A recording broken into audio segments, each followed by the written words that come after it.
mau ngatip hidon jai nanga ngayai apni lenti walas lem kisni abhi itnashanya na kermen pinom kila ai kikti jong pi ko i ngan ya lam ya pi kumbana las mai na du nen kong kisni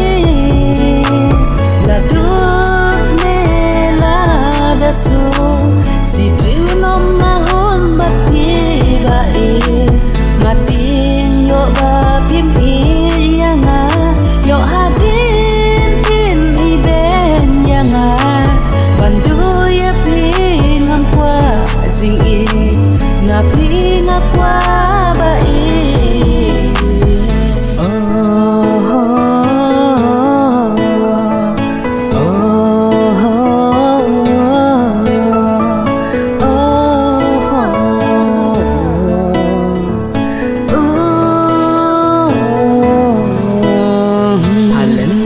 jing e bun tang ki jing e bun ki badu ya jing e kwa shisha iklep no ya ka hadu ka baku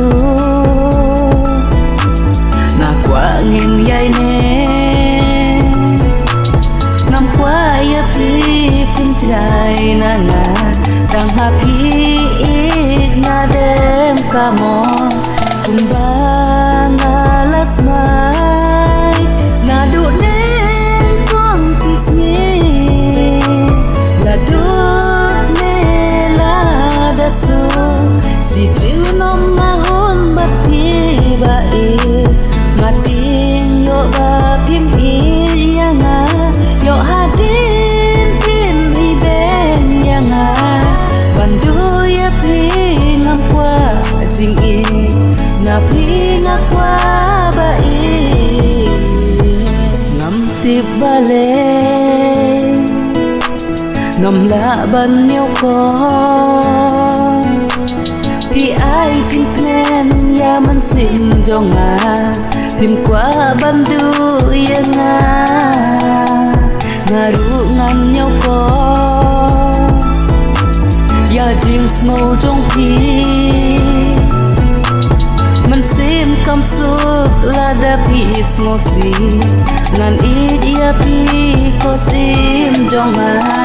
kumbana las mai na du nen kong kisni la du ne la da su si ju nom mahon bat pi ba e matin yo ba pim i yang a yo hadin tin i ben yang a bandu ya pi ngam kwa jing i na pi